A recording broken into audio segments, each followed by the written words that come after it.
संगवारी हो, राम राम, जय जोहार, जय छत्तीसगढ़। मोर नाम शेखर है। मैं नॉलेज हब कोचिंग संचालित करता हूँ रायगढ़ छत्तीसगढ़ में, आपके अपन प्रदेश छत्तीसगढ़ में। संगवारी हो, आज 27 जनवरी है। 26 जनवरी और 27 जनवरी के समाचार एक साथ हाजिर है। काबर कि भाई आज समाचार पत्र मन की रथे छुट्टी और एकर खातिर सिर्फ 26 के जो बड़े समाचार मिल पाए रहिस और आज 27 के जो समाचार मैं कलेक्ट कर पाए टीवी देख के, रेडियो सुन के, उस सब आप मन करा प्रस्तुत करे बा हाजिर होए हो। तो संगवारी हो, ज्यादा समय नहीं लन, सीधा हिंदी में आबो और आज के समाचार ला शुरू करबो हिंदी में। पहला जो समाचार है वो बड़ा उत्साहजनक समाचार है। समाधान व्हाट्सएप सेवा, समाधान व्हाट्सएप सेवा ये छत्तीसगढ़ राज्य पुलिस जो है उसके द्वारा प्रारंभ की जाने वाली एक सुविधा का नाम है। ऐसा नहीं है कि इससे पहले इस नाम की कोई सुविधा नहीं थी। छत्तीसगढ़ पुलिस के पास इससे पहले भी समाधान एक सुविधा थी जिसका प्रयोग आप सीजी पुलिस की वेबसाइट में जाकर फॉर्म भर करके प्राप्त कर सकते थे। 1 जनवरी अभी रिसेंटली इसको शुरू करने की बात उठी थी। इसमें आप क्या करते कि आप जाते, वेबसाइट खोलते, समाधान ऐप में जाकर के जो आपकी शिकायत है वो दर्ज कराते। उस पर अगर कार्यवाही नहीं हुई है तो किस थाने का वो किस्सा था, किस थाने के बारे में वो शिकायत है वो भी दर्ज कराते। उच्चाधिकारियों तक वो शिकायत पहुंचती और त्वरित कार्यवाही होने का प्रयास किया जाता। अब इस सुविधा को और आसान बनाने के लिए समाधान नाम की ये जो सेवा है उसको अब व्हाट्सएप सर्विस से भी जोड़ा जा रहा है। ये भी एक बड़े मजेदार बात है कि व्हाट्सएप अपनी सिक्योरिटी को लेकर के अभी जूझ रहा है भारत में, और हमारी छत्तीसगढ़ पुलिस इसका एक व्हाट्सएप नंबर जारी करेगी। इस व्हाट्सएप नंबर के जारी होने के बाद आप और हम अपनी अगर कोई शिकायत है जो कि हमारे थाने से संबंधित है या थाने में दर्ज केस संबंधित है तो वो सीधे उच्चाधिकारियों तक पहुंचा सकेंगे। ये 1 फरवरी से प्रारंभ होगी। 1 जनवरी से हम समाधान जो वेबसाइट वाला था वो शुरू कर चुके थे। फिर हम बात करेंगे अगली न्यूज पर। डॉक्टर राधेश्याम बारले, ये नाम इस वर्ष कोई भी एग्जाम हो, छत्तीसगढ़ पीएससी का या लोक सेवा आयोग के अतिरिक्त व्यापम ले या कोई और अन्य भर्ती परीक्षा हो, उसके लिए बहुत जरूरी है। डॉक्टर राधेश्याम बारले छत्तीसगढ़ के पद्मश्री अवार्ड से सम्मानित होने वाले व्यक्ति के रूप में अब जाने जाएंगे। तो अब ये जो नाम है डॉक्टर राधेश्याम बारले, इनके बारे में थोड़ा और डिटेलिंग कर लेते हैं। इनका जन्म जो है वो खोला ग्राम, पाटन क्षेत्र जो मुख्यमंत्री का क्षेत्र है वहां से है, दुर्ग जिले से हैं। पंथी नृत्यकार हैं, वैसे डॉक्टर भी हैं, एमबीबीएस भी हैं, लेकिन उन्होंने डिप्लोमा हासिल किया है पंथी नृत्य में भी। नृत्य में एक डिप्लोमा की कैटेगरी होती है और ये कहां से मिलेगा आपको? हाँ, बिल्कुल, जो खैरागढ़ यूनिवर्सिटी है वहां से। तो इनके बारे में और थोड़ा जानते हैं हम। डॉक्टर राधेश्याम बारले जो है वो लगभग 12 वर्ष की उम्र से एक्टिव हुए थे नृत्य कला के क्षेत्र में।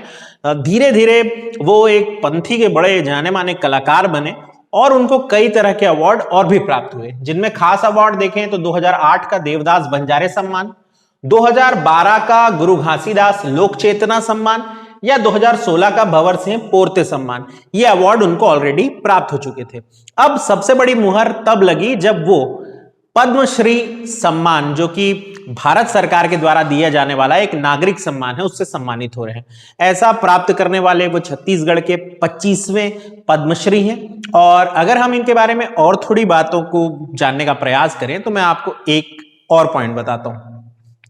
डॉक्टर राधेश्याम बारले जो हैं ये ना सिर्फ एक नर्तक हैं पंथी के, बल्कि इसके अलावा ये प्लेज भी डायरेक्ट करते हैं, लिखते भी हैं और प्ले डायरेक्ट भी करते हैं। इनके द्वारा लिखे गए कुछ नाटक और जिसमें उन्होंने निर्देशन भी किया, उनके नाम छत्तीसगढ़ी दर्शन, अस्कट के दवाई, अस्कट यानी उकता जाना छत्तीसगढ़ में उसको कहते हैं ना, दवाई यानी दवा, बिन आखर पशु समान, बिना अक्षर के लोग पशु के बराबर होते हैं, और भ्रम के भूत, यानी भ्रम तो भूत के समान ही है ना, वो एक बार चढ़ जाता है तो चढ़ जाता है, फिर उसका कोई इलाज नहीं।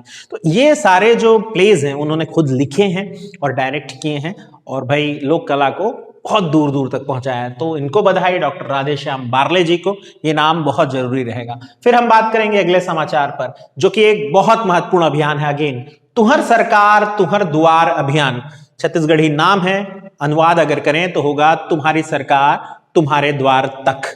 अब इसका क्या मतलब है? इसका मतलब यह है कि जो हमारे नगरीय निकाय क्षेत्र हैं वहां के जनप्रतिनिधि और अफसर कर्मचारी इन सभी को साफ निर्देश दिया गया है। ये हो रहा है रायपुर में। वैसे आपको बता दूं 27 जनवरी से 2 मार्च तक ये निर्देश जारी रहेगा उनके लिए। क्या करना है? पहला ये कि जनप्रतिनिधि या अफसर जो भी हैं उन्हें अपना जो सरकारी वाहन है वो छोड़ना पड़ेगा। सरकारी वाहन की जगह वो या तो पब्लिक ट्रांसपोर्ट से अपने कार्यालय पहुंचे, दफ्तर पहुंचे, अपने क्षेत्र पहुंचे, या साइकिल का प्रयोग करें। पहली चीज हो गई। दूसरी चीज ये है कि साइकिल के माध्यम से अगर वो पहुंच रहे हैं या ऐसी पब्लिक ट्रांसपोर्ट ले रहे हैं तो जनता उनसे सीधे रूबरू हो सकेगी, डायरेक्ट मिल सकेगी, और जब मिलेगी तो अपनी समस्याएं तुरंत उनको बताएगी, जिसका निराकरण भी उनको ऑन द स्पॉट करना होगा। इसके अलावा जगह जगह शिविर लगाने होंगे उन्हें, और शिविर लगा करके जनता की परेशानी सुन करके उसका समाधान उनको 2 मार्च तक करके देना है। ये जो पहल है तुहर सरकार तुहर द्वार के नाम से जानी जा रही है। तो ये एक अच्छी पहल है। शुरुआत रायपुर से हुआ है, देखें बाकी जगह क्या ये होता है या नहीं होता है, लेकिन इसकी डिटेल मेरे ख्याल से अब आप समझ गए होंगे। अगला जो न्यूज है एक छत्तीसगढ़ के लिए और खुशहाल न्यूज है। दुर्ग जिले से यह समाचार है। दुर्ग जिला ODF++ का दर्जा लगातार दूसरे साल बरकरार रखने वाला छत्तीसगढ़ का एकमात्र नगर निगम क्षेत्र बन गया। तो ये न्यूज बहुत उत्साह देने वाली है। भाई खुले में शौच मुक्त वैसे और भी है निगम क्षेत्र, लेकिन दुर्ग पिछले बरस भी था, इस बरस भी है, यानी इस वर्ष भी है, और इसी के साथ लगातार 2 टर्म्स के लिए छत्तीसगढ़ का ऐसा पहला निगम क्षेत्र बना दुर्ग, जिसको ये उपाधि हासिल हुई है। तो भाई उपलब्धि है, स्वागत होना चाहिए। फिर बात करेंगे क्रांति दूत। ये एक किताब है जो कविताओं का संग्रह है, काव्य संग्रह है। ये किताब जयप्रकाश नारायण यानी जेपी के नाम से मशहूर राजनेता, समाजसेवी, उनके जीवन और उनके संघर्ष पर आधारित है। छत्तीसगढ़ भी उनके जीवन से बहुत जुड़ा रहा है, इनफैक्ट पूरा भारत ही जुड़ा रहा। जब एक दौर था जिसमें इंदिरा गांधी की सरकार को गिराया गया और पहली बार भारत में गैर कांग्रेसी सरकार बनी थी, जनता दल की सरकार जब बनी थी 1977 के आसपास, और उस समय जेपी का आंदोलन ही वो आंदोलन था जो इंदिरा जी की सरकार को गिराने में कामयाब हुआ था। उनका जो प्रभाव रहा, उनके प्रभाव में आकर के जो जन आंदोलन हुआ जिसमें बहुत सारे लोगों की गिरफ्तारी हुई, ये सारा किस्सा कवर किया है रमाकांत बड़ारिया जी ने। ये रायपुर के हैं, बैंक कर्मी थे, रिटायर हो गए, अब उनकी किताब लॉन्च हुई है।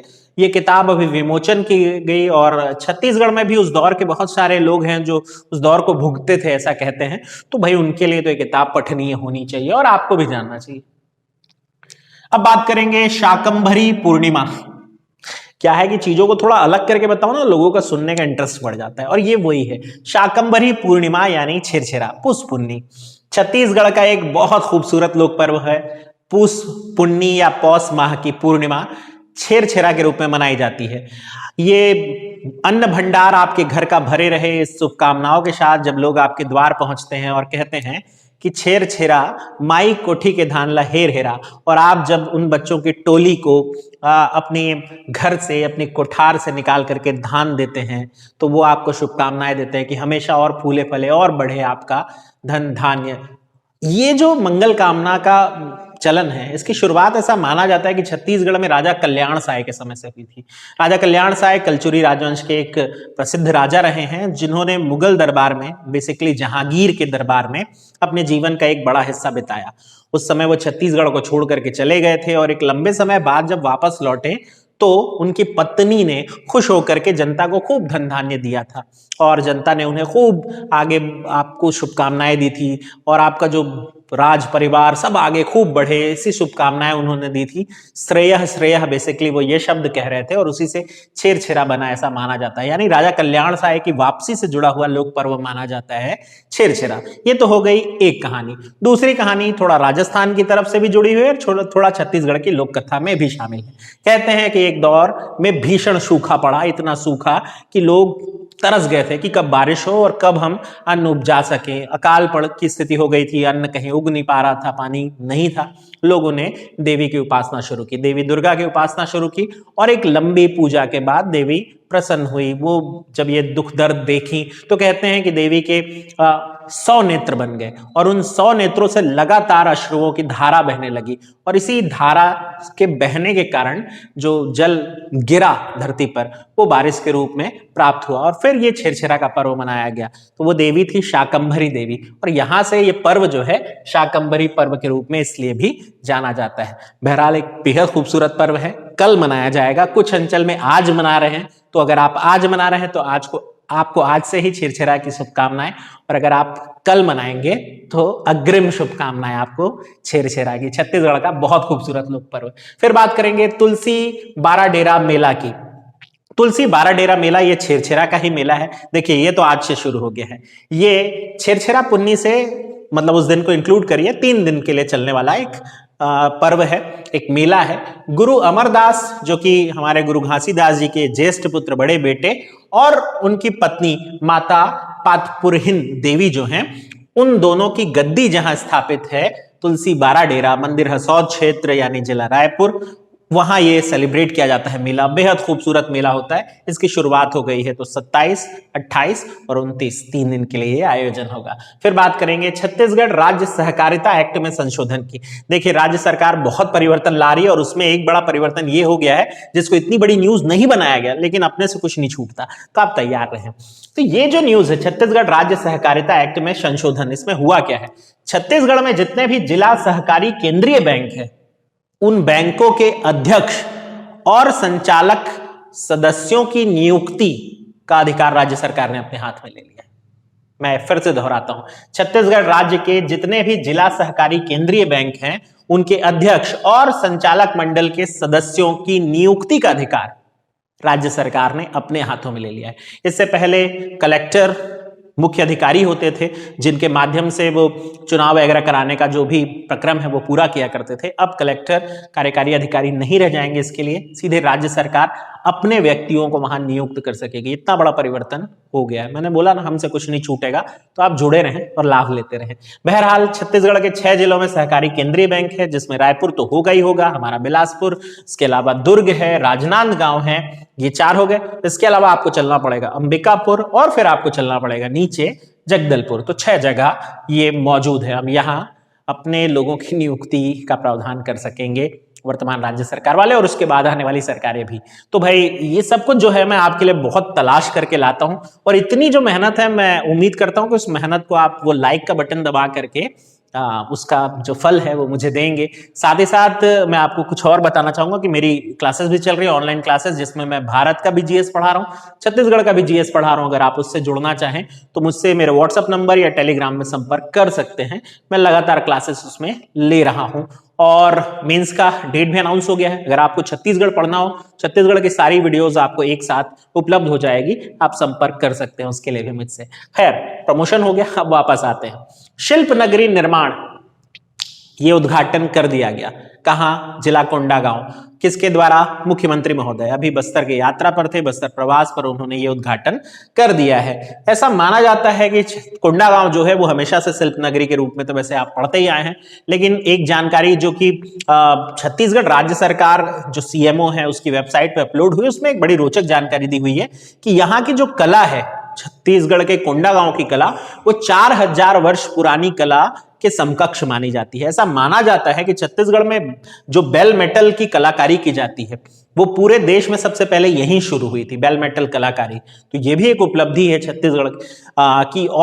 और बताएं अगर कोंडागांव में, तो कोंडागांव में न सिर्फ बेल मेटल बल्कि लौह शिल्प, इसके अलावा कास्ट शिल्प, इसके अलावा तुम्बा शिल्प, बांस शिल्प, ये छत्तीसगढ़ के बस्तर अंचल की खूबसूरती है। इन सब चीजों को एक जगह पहुंचाने, ऐसे कलाकार जो इस क्षेत्र में आगे बढ़ना चाहते हैं उनकी सहायता कर रहे हैं, आर्थिक सहायता कर रहे हैं, और साथ साथ ऐसे जो छत्तीसगढ़ के लोग हैं जो कि आर्थिक रूप से संपन्न नहीं है लेकिन फिर भी इस क्षेत्र में अपना दखल रखना चाहते हैं, उनकी ट्रेनिंग आदि की व्यवस्था इस परिसर में हो सकेगी, जो कि कोंडागांव के शिल्प नगरी के रूप में जानी जाएगी। 3 एकड़ में फैला हुआ ये परिसर है, बेहद खूबसूरत परिसर बनाया है। आम लोग भी यहाँ जा सकेंगे और उस लोक कला, लोक शिल्प को सीधे सीधे देख सकेंगे और वहीं से खरीद भी सकेंगे। यानी एक अच्छा मंच भी है लोक शिल्प को लोगों के सामने लाने का। अब बात करते हैं लाला जगदलपुरी जी की। लाला जगदलपुरी जी के नाम पर एक ग्रंथालय का उद्घाटन मुख्यमंत्री महोदय ने किया, ये आपको पता है। साथ ही साथ आपको यह भी जानना चाहिए कि इनके नाम पर एक साहित्य सम्मान की घोषणा भी कर दी गई है। इसके अलावा इनके नाम पर हर साल एक साहित्य महोत्सव होगा, ये भी घोषणा की गई। जगह होगी जगदलपुर और हर साल होगा, ये भी अनाउंसमेंट हुई है। तो आपको लाला जगदलपुरी साहब को याद रखना चाहिए। वैसे इस साल उनकी जन्मशती भी है, 100 साल सेलिब्रेट कर रहे हैं हम। फिर बात करेंगे गांधी मैदान जगदलपुर की। यहां राज्य स्तरीय दिव्यांग क्रिकेट प्रतियोगिता की शुरुआत हो गई है और ये जो प्रतियोगिता है इसको बहुत हाइप तो नहीं मिला है। मुख्यमंत्री खुद वैसे गेंद बॉल के साथ संघर्ष कर रहे थे, तो आप चाहें तो इसको याद रख सकते हैं। और अब बात करेंगे एक किस्से की जो मुझे न्यूज़पेपर पढ़ते हुए मिला। मुझे जानकारी मिली कैप्टन उदयभान सिंह के बारे में।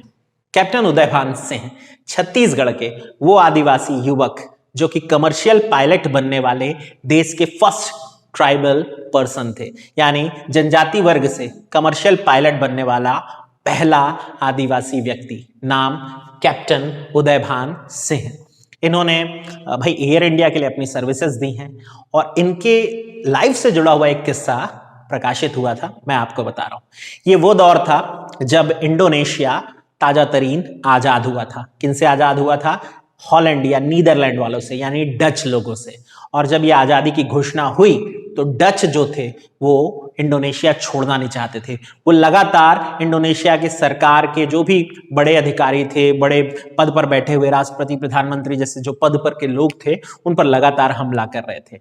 और फिर जवाहरलाल नेहरू जी ने यह तय किया कि उन सबको वहां से निकाल करके लाना है। हमारी विदेश नीति का यह भी एक हिस्सा था। इंडोनेशिया हमारा एक बड़ा अच्छा मित्र देश रहा है और फिर इसके लिए कोई भी सैन्य ऑपरेशन नहीं किया जाएगा, यह फैसला किया गया। एक सिविल ऑपरेशन के रूप में इसको किया जाए, ये तय किया गया था। जवाहरलाल नेहरू जी ने उस समय के बहुत जाने माने पायलट बीजू पटनायक, बिल्कुल सही सुन रहे हैं, ये उड़ीसा के मुख्यमंत्री बने।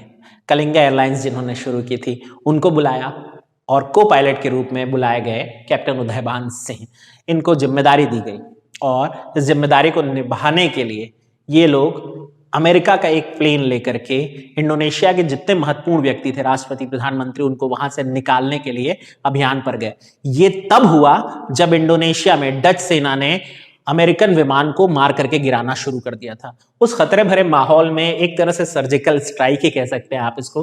22 जुलाई 1947 ये न सिर्फ विमान उतारने में सफल हुए बल्कि इंडोनेशिया के सारे महत्वपूर्ण लोगों को वापस लाने में भी सफल हुए थे। ये छत्तीसगढ़ है और ये छत्तीसगढ़ के युवक है। अभी कुछ दिन पहले मुझसे एक मेरे परिचित ने कहा था कि छत्तीसगढ़ की अपनी कोई विशिष्ट पहचान नहीं है, बस हम उसे आज तक किस्सों के रूप में सुना नहीं पाए, लेकिन अब सुनाएंगे और अब याद भी रखेंगे। तो ये था भाई मेरा अपना एक छोटा सा प्रयास मेरे अपने प्रदेश को सामने लाने का। हम ये प्रयास करते रहेंगे, बस आपका साथ चाहिए, बनाए रखें। और फिर कल मिलते हैं अगले वीडियोस के साथ। चलिए मुलाकात करेंगे। ध्यान रखिए अपना, अपनों का।